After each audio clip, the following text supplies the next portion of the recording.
केसमध्ये जे सरपंच होते संतोष देशमुख यांची अमानुषपणे निर्घुण हत्या करण्यात आली आणि त्यानंतर सातत्याने सरपंचांवरती जीवघेणा हल्ला करण्याची जी आहे ती मालिकाच राज्यामध्ये सुरू झाली आहे का असा प्रश्न निर्माण होतोय। धाराशिवच्या खरं तर जवळगा या गावचे जे सरपंच आहेत नामदेव निकम त्यांच्यावरती देखील जीवघेणा हल्ला करण्यात आलाय। त्याचसोबतच उरणमध्ये जो सरपंचावरती हल्ला करण्यात आला तो सरपंच देखील तुमच्या ठाकरे गटाचा आहे। अशातच सरपंचावर हल्ला करण्याची मालिका वाढली आहे। सरपंच एक गाव पातळीवरचा महत्त्वाचा घटक आहे।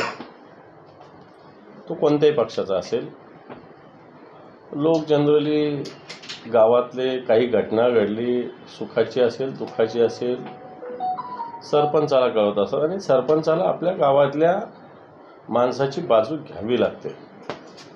आणि वाटतं अशी ज्यावेळेस बाजू घेतली जाते त्यावेळेस या सरपंचाच्या विरोधात वेगवेगळ्या पद्धतीनं दबाव, दहशतवाद माजवण्याचे प्रकार मोठ्या प्रमाणात सुरू झाले। त्याच्यात एक घटना आपण बीडची मस्साजोगची बघितली।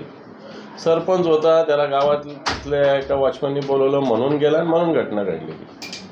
तसंच जर अन्य ठिकाणी होत असेल तर मला असं वाटतं हे जे कारण याचे हे प्रकार का वाढतात, सरकारने वेळी जर मस्साजोगच्या घटनेमध्ये ताबडतोब आरोपींना अटक केली असती, ताबडतोब कारवाई केली असती, अशा लोकांना राजकीय पाठिंबा मिळाला नसता तर मला वाटतं लोकांची अशी हिंमत होणार नाही। हे राज्य आताचं नवीन आलेलं राज्यसुद्धा अजून आपला कायद्याचं धाक या राज्यात दाखवू शकलं नाही आणि म्हणून अशा घटना होतात। परंतु मी सरपंचांना आवाहन करेल, घाबरण्याची गरज नाही। अशा कुठं घटना होत असेल तर निश्चित आम्हाला कळवा। निश्चित शिवसेना म्हणून या संदर्भात या सगळ्या सरपंचांना संरक्षण देण्याची भूमिका आम्हाला घ्यावी लागेल। परंतु उद्या बीडमध्ये सरपंच संतोष देशमुख यांच्या हत्ये प्रकरणामध्ये सर्वपक्षीय मोर्चा जो आहे तो निघताना पाहायला मिळतो। त्या मोर्चामध्ये अनेक राजकीय पक्षाचे नेते मंडळी उपस्थित राहणार। राज्याचे विधान परिषदेचे विरोधी पक्ष नेते म्हणून तुम्ही देखील त्या संपूर्ण आंदोलनाला जाणार आहात का? मी प्रत्यक्ष गावात जाऊन आलेलो आहे, सगळ्यांना भेटलेलो आहे। या घटनेचं खडानं खडा माहिती मला आहे। या घटनेच्या संदर्भात मी आवाज उठवलेला आहे। मग आमचे सगळे शिवसेनेचे लोक आणि तो प्रश्न काही पक्षाचा राहिलेला नाही, तो बीड जिल्ह्याचा प्रश्न झालेला आणि त्याच्यामुळे त्याच्यात सर्व पक्ष नाही तर सर्व जनतेच्या वतीनं मोर्चाचं आयोजन करण्यात आलेलं आहे। पक्ष म्हणजे जनता असते अशातला काही भाग नाही, सर्व जनतेच्या वतीनं या मोर्चाचं आयोजन केलं। त्याच्यात शिवसेनेचे सगळे पदाधिकारी, सगळे शिवसैनिक सहभागी होणार। खरं तर वाल्मिक कराड ज्यांचं नाव या सगळ्या हत्या प्रकरणामध्ये पुढे येत आहे ते वाल्मिक कराडांना गेले 18 दिवस अजूनपर्यंत कोणत्याही प्रकारची अटक झालेली नाहीये। खरं तर वाल्मिक कराडांवरती स्वतः खंडणीचा 2 कोटी रुपये खंडणीचा गुन्हा दाखल करण्यात आलेला आहे। खंडणी असेल, त्याच्यानंतर तो वॉचमॅनची तक्रार असेल आणि त्याचसोबत खून प्रकरण असेल, ही तिन्ही प्रकरणं सीआयडी कडे वर्ग करण्यात आली। तरी देखील सीआयडी कडनं अद्याप कोणालाही अटक करण्यात आली नाही। किंवा महाराष्ट्राचं पोलीस खातं एवढं कुमकुवत आहे असं मला मुळीच वाटत नाही। ठीक आहे, राजकीय मतभेद आमचे असू शकतात, परंतु महाराष्ट्रातले पोलीस सक्षम आहे, कोणताही तपास करण्यात तरबेज आहेत आणि त्यांनी ठरवलं तर क्षणात सगळ्या गोष्टी ते करू शकतात। परंतु 18 दिवस होऊनही जर पोलीस आरोपींना अटक करू शकत नसतील तर याचाच अर्थ या पोलिसांवर कोणता तरी राजकीय दबाव आहे। राजकीय दबावाशिवाय 18 दिवस असे आरोपी मोकाट फिरू शकत नाही। कारण आपल्या पोलिसांमध्ये जमिनीच्या खाली जरी माणूस गेला तरी त्याला ओढून आणण्याची धमक आपल्या महाराष्ट्राच्या पोलिसांमध्ये आहे आणि ती धमक कोण घालवत असेल तर ते सत्ताधारी पक्षाचे लोक ही पोलिसांची ताकद कमी करत आहे असं माझं मत आहे।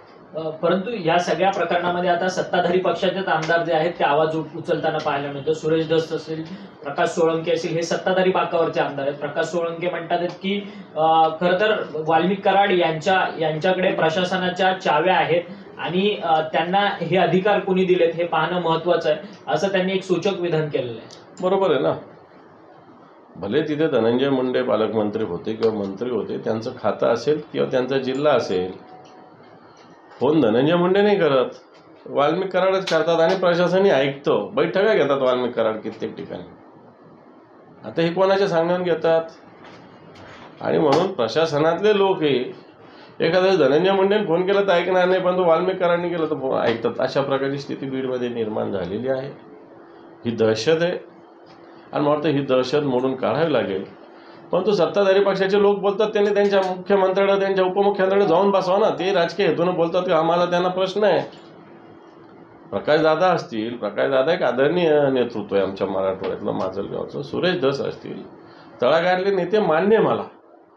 परंतु तुम्ही नुसतं बोलता ना. तुमचं इथं राज्यात या सरकार आहे, तर तुम्ही जाऊन बोला तुमच्या मुख्यमंत्र्याकडं, उपमुख्यमंत्र्याकडं.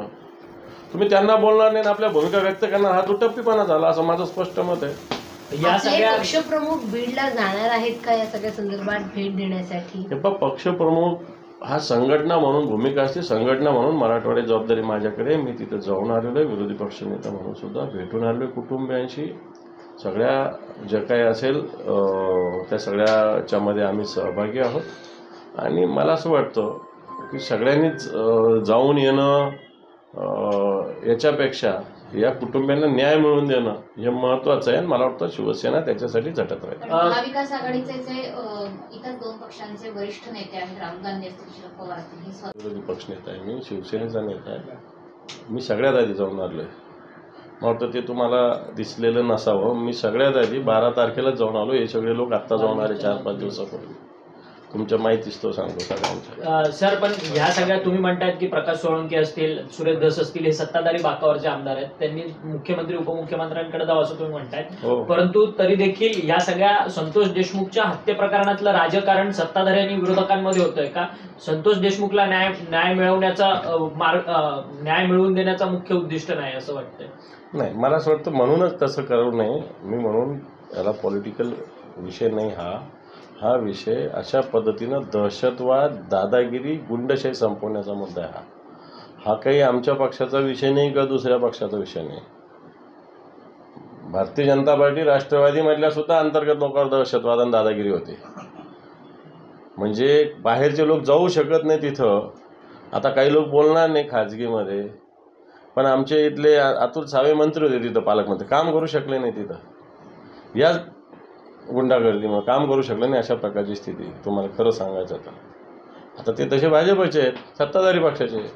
त्यामुळे हा मुद्दा सत्ताधारी विरोधक हे नक्की आहे की सत्ताधारी जे बीड जिल्ह्याचे ते या सगळ्या घटनेच्या मागे जे लोक आहेत त्यांना सपोर्ट करतात का असा प्रश्न जनतेच्या मनात निर्माण झालेला आहे. 1222 बंदुकीचे परवाने एकट्या बीडमध्ये आहेत. मराठवाड्यामध्ये सर्वाधिक बंदुकीचे परवाने असलेला बीड हा जिल्हा ओळखला जातो.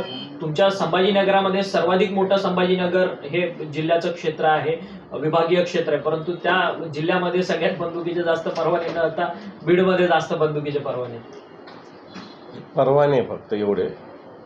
विदाऊट परवाने याच्यापेक्षा 10 पट आहे तिथं बीडमध्ये. पोलिसांसमोर हे मोठं चॅलेंज आहे, मोठं आव्हान आहे. पण बरेच पोलीस मोठ्या ताकदीनं जातात आणि नंतर आरोपीशीच मिलीभगत करतात. अशा प्रकारची सुद्धा बीड जिल्ह्याची आत्तापर्यंतची स्थिती आहे. 1200 परवाने, परवानाधारक 1200 आहेत. परवानाधारक नसणारे किती असेल हे तर मोजता येणार तेवढे बीडमध्ये लहान पोरगं सुद्धा एखादी बंदूक काढताना गोळीबार करतात. अशा प्रकारची स्थिती झाली. फटाक्याच्या छर्ऱ्याच्या बंदुका कशा आहेत, एवढ्या बीडमध्ये बंदुका आहेत. पण ह्या सगळ्या प्रकरणात आता ज्या सामाजिक कार्यकर्त्यात अंजली दमनिया या सातत्याने आता त्यांच्या सोशल मीडियावरती पोस्ट टाकतात. कैलास फड असेल, त्यांच्या मुलांचं असेल, इतर अनेक धनंजय मुंडे आणि वाल्मिक कराड यांच्या सोबत फोटो असलेल्या व्यक्तीचे जी लोक आहेत ती बंदुका घेऊन फोटो काढत आहेत. अशा सगळ्यांचे फोटो त्यांनी सोशल मीडियावरती टाकलेले आहेत. विरोधी पक्षनेते म्हणून तुमचं गृहमंत्र्यांकडे काय मागणी असणार आहे? ठीक आहे ना. असे शस्त्र परवाना काही धाक दाखवण्यासाठी नाही, स्वतःच्या सुरक्षेसाठी. आता यांनी धाक दाखवण्यासाठी वापरत असेल तर अशा परवानाधारकावर कारवाई झाली पाहिजे, त्यांना अटक केली पाहिजे, त्यांचे परवानगी रद्द झाले पाहिजे. अंजली दमानियाची काही भूमिका चूक आहे असं मला म्हणता येणार नाही. त्यांची भूमिका योग्यच आहे. परंतु ह्या सगळ्या उद्या होणाऱ्या या सगळ्या आंदोलनाच्या संदर्भात सर्वपक्षीय नेते मंडळी तर उपस्थित राहणार आहे. परंतु सर, वाल्मिक कराड हे अजूनपर्यंत अटकेत नाहीये. त्या सगळ्या संदर्भात राजकीय पक्ष म्हणून म्हणजे सगळेच महाविकास आघाडी म्हणून रस्त्यावरती उतरण्याची भूमिका असेल का? कारण की विधानसभेत तर तुम्ही घेरलत, परंतु विधानसभेच्या बाहेर रस्त्यावरची भूमिका कशी असेल? ते पण उद्या बीडमध्ये आंदोलन आहे, जन आंदोलन आहे, कोणत्या पक्षाचं आंदोलन नाही. आणि सरकार किती बेफिकीर आहे बघा. मी सभागृहात आरोप केला होता की वाल्मिक कराड नागपूरला आहेत. 8 दिवस झाले बोलून. मला एखाद्या साध्या पोलीस अधिकाऱ्याचा फोन यायला पाहिजे होता, तुमच्याकडे काही माहिती असेल तर द्या म्हणून. मी शनिवारी का शुक्रवारी बोललेलो सभागृहात, शुक्रवारी. आज दुसरा शुक्रवार आलेला आहे, पण ते पोलीस अधिकाऱ्याचा मला फोन नाही आलेला याच्या संदर्भात. म्हणजे सरकारला याला तपासायचंच नाही ना. अशा प्रकारची स्थिती समजायला काय हरकत आहे. पण जर असं असतं तर काहीतरी ठाव ठिकाणा लावण्यासाठी जर मी बोललो, मी जबाबदारीनं बोललो सभागृहात, तर मला येऊन विचारायला पाहिजे होतं पोलिसांनी. पण माझ्याकडे कोणीही आलेलं नाही. आणि आता मला वाटत नाही त्या जागेवर कोणी असायचा प्रश्न नाही. एवढा आरोप केल्यानंतर तर जागा 100% सोडली असेल.